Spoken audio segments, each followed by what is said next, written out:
শুধুমাত্র রবের গোলামি করার জন্য আপনাকে আমাকে এই দুনিয়ার জমিনে পাঠিয়ে দিয়েছেন, একমাত্র আল্লাহ তাবারাকা ওয়া তাআলার গোলামি করার জন্য।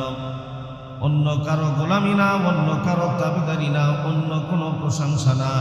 প্রশংসা এবং গোলামি এবং সমস্ত কিছুর মালিক একমাত্র আল্লাহ। কতক্ষণ ঠিক না ঠিক?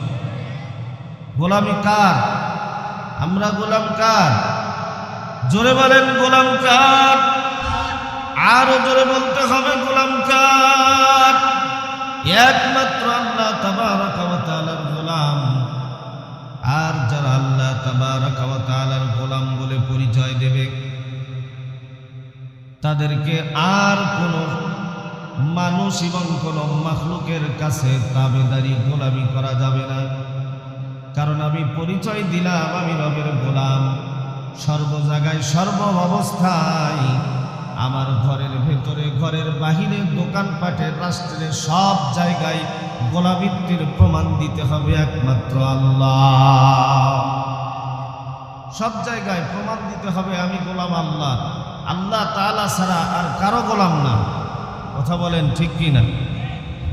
মুসলমান, আল্লাহ রাব্বুল আলামিন আমাদের জীবন চলার জন্য একটা বিধান দিয়েছেন। আল্লাহ তাবারাকা ওয়া তাআলার কিতাব কুরআনুল কারীম, এটা হইতেছে মানুষের জীবন ব্যবস্থাপনা। মানুষ কিভাবে চলবে, কিভাবে খাবে, কিভাবে ঘুমাবে, কিভাবে ব্যবসা বাণিজ্য, কিভাবে চাকরি বাকরি করবে, সব কিছু আল্লাহ তাবারাকা ওয়া তাআলা আমাদের জীবন ব্যবস্থার মধ্যে দিয়েছে। আল্লাহর কোনো বান্দা দুইটা জিনিস যদি আঁকড়ে ধরে, একটা হইতেছে আল্লাহ তাবারাকা ওয়া তাআলার কোরআন, আর দ্বিতীয় নম্বর বিশ্বনবীর সুন্নাহ। এই দুইটা জিনিস যদি কোনো আল্লাহর বান্দা আঁকড়ে ধরে, তাহলে দুনিয়ার ভিতরেও ভয় নাই, কাল কিয়ামতের দিনে হাসরের ময়দানেও আল্লাহর ওই বান্দার ভয় নাই। মুসলমান ইউনিয়নের চেয়ারম্যানের সাথে সম্পর্ক থাকলে ওই ইউনিয়নে এত দাপট দেখায়, কথা কন ঠিক না বেঠে? যদি এমপির সাথে সম্পর্ক থাকে, তাহলে ওই থানার ভেতরে তার দাপটে, তার চাপার কাছে কেউ যাইতে পারে না। এত গরম হয়ে যায়, এত চাপা হয়ে যায়, এত বাহাদুরি তার হয়ে যায়, পাওয়ার হয়ে যায়। থানার ওসি পর্যন্ত তার কথা শোনে। এ মুসলমান, কোন মন্ত্রীর সাথে যদি সম্পর্ক হয়, গোটা দেশের ভিতরে রাজত্ব করে।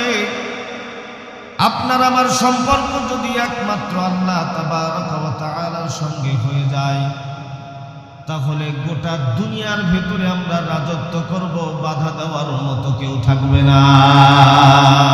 শুধু দুনিয়া নয়, আল্লাহ তাবারাকা ওয়া তাআলা বলেন, বান্দা তোমরা আমি রবের গোলামি করবা।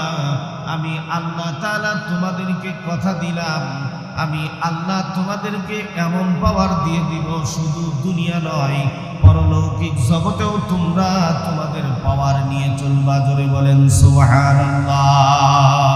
দুনিয়া এবং আখিরাতে কোনো জগতেই তোমাদের কোনো ভয় থাকবে না।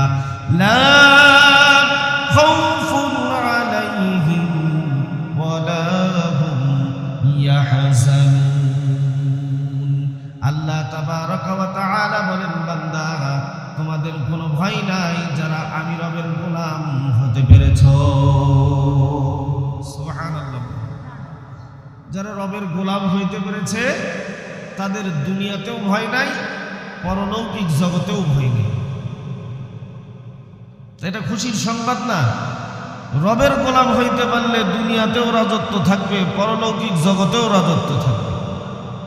আর আমরা দুনিয়ার সামান্য রাজত্ব নেওয়ার জন্য, দুনিয়ার সামান্য ক্ষমতা নেওয়ার জন্য যেরকম পিরাপিরি শুরু করে দেই, যেরকম বাহাদুরি শুরু করে দেই, যেই ক্ষমতার জন্য আমরা লড়তেছি, এই ক্ষমতা আপনার আমার জন্য চিরস্থায়ী নয়। আজকে আছে, কালকে থাকবে না।